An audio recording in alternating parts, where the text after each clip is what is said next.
social contenido en la Ley 100. Tener seguro, desde ese punto de vista, es tener derecho a un plan de salud, un plan obligatorio de salud, y aquí aparecen dos conceptos diferentes, pero tienen la misma lógica. El plan obligatorio de salud del régimen contributivo post-SEC y el plan obligatorio de salud del régimen subsidiario. La orden del 93, vamos a igualarlos algún día. Es igualarlos, que todos tengamos el mismo esquema. Pero muy rápidamente este esquema falló. Muy rápidamente se vio la problemática, las dificultades. Cada uno interpretará las razones, pero es evidente. En el año 2007 se discutió el tema. En el Congreso de la República se discutió el tema y se presentó un gran debate que todavía está al orden del día. Y es un debate que tenemos que seguir impulsando. El problema del sistema es un problema estructural de fondo del modelo de Ley 100, o simplemente se le deben hacer algunos ajustes. Ese debate concluyó prevaleciendo la tesis segunda: hay que hacerle algunos ajustes, y se aprueba la ley, que fue la ley 1122. Esa ley hizo unos ajustes al sistema de salud, manteniendo el modelo, manteniendo el esquema de aseguramiento con un intermediario, fortaleciendo los intermediarios específicamente. Y hoy estamos en el 2010, vemos que eso no ha funcionado tampoco. Pero tengamos en cuenta esos elementos o esos antecedentes normativos genéricos. Pero también es necesario considerar para el análisis y el debate la jurisprudencia de la Corte Constitucional. Siempre he considerado que este sistema de salud, sin los fallos de la Corte Constitucional, sería otra cosa. La Corte Constitucional ha manejado más o menos la siguiente lógica: hay una normatividad, una reglamentación que define el contenido del plan obligatorio de salud, pero esa reglamentación en algunas oportunidades, y desafortunadamente en muchísimas oportunidades, no garantiza que una persona se pueda curar. No hay garantía.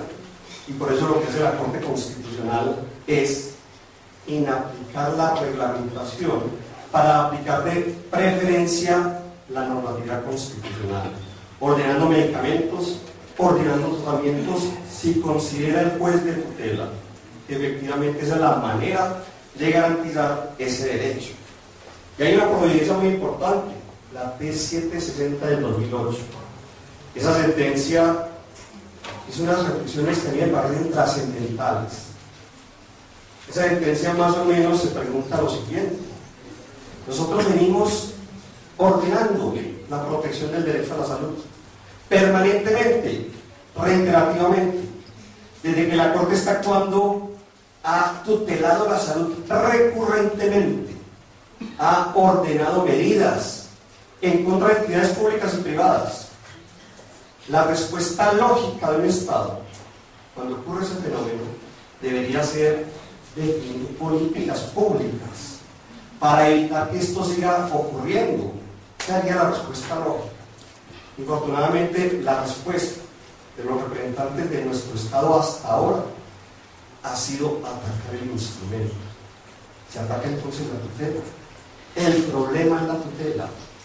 Y el problema es quién da la orden. El problema es el juez. Pero el juez da una orden porque tiene un concepto médico que dice que es necesario para ese ciudadano un determinado medicamento, por ejemplo. O sea que el problema es el médico. Entonces tenemos las dos opciones: la opción de atacar el instrumento sin garantizar el derecho, o definir políticas públicas para enfrentar el problema de fondo. La Corte reclamó eso. Y luego, desde el 91, el Estado colombiano ha debido definir esas políticas públicas y no existe. La Corte allí lo que hizo fue acumular varias acciones de tutela que estaban en curso, y las acumula y dice: es muy evidente el problema. y por eso determina lo que se llama estado de cosas inconstitucionales. Y la Corte ha considerado que cuando hace esa declaración está facultada para intervenir en la rama ejecutiva, dando órdenes. Es una situación muy particular, muy atípica, pero lo ha venido haciendo en distintas oportunidades. Ejemplos de ello, el tema de las cárceles. Ejemplos de ello, el tema de los desplazados. Son temas donde la Corte ve con preocupación que el gobierno o los gobiernos no están cumpliendo su obligación constitucional. Y eso hizo de la sentencia T 760 del año 2008. Pero la Corte también hace énfasis en ese principio de la progresividad. Insiste en que debemos ir avanzando.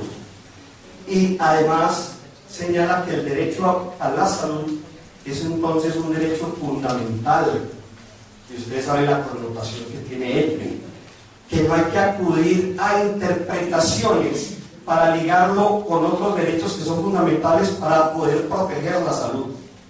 Dice la Corte que el derecho a la salud es autónomo como derecho fundamental. Y si es un derecho fundamental, es tan fundamental como para el beneficiario del régimen contributivo, como para el beneficiario del régimen subsidiado.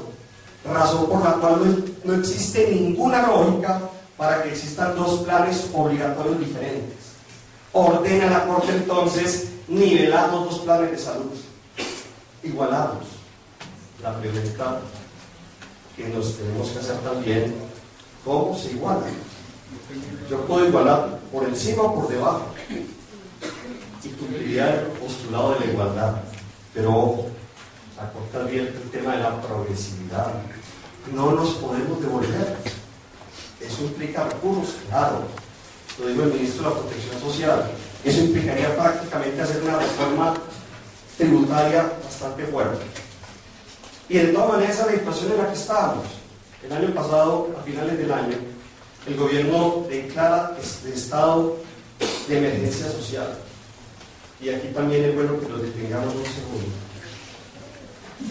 Colombia, constitucionalmente hablando, es un estado social de derecho, inspirado entre otros postulados en los principios democráticos. 3 ramas del poder público. Una que se encarga de hacer las leyes, es el Congreso de la República. Otra que se encarga de administrar y ejecutar, es el gobierno. Y otra que resuelve conflictos, es la rama judicial. La Constitución nuestra, como casi todas las constituciones del mundo, ha señalado que hay circunstancias excepcionales, extraordinarias, que le permiten a la rama ejecutiva asumir funciones de la rama legislativa, de obrar como Congreso de la República, excepcionalmente y transitoriamente. En nuestro caso, las situaciones son la guerra exterior, la conmoción interior y la emergencia económica, social y ecológica, que es la que nos interesa. Consignada en el artículo 215 de la Carta, excepcionalmente, repito, el gobierno obra como si fuera el Congreso. La diferencia de fondo es trascendental. El Congreso cuando aprueba una ley y lo hace después de un debate amplio. Todos nos damos cuenta del debate, todos vemos el debate, podemos verlo por lo menos, podemos en teoría participar cuando el gobierno obra como legislador en ningún debate. Un decreto se expide en 5 minutos si quiere, sin debate. El tema es que cuando hay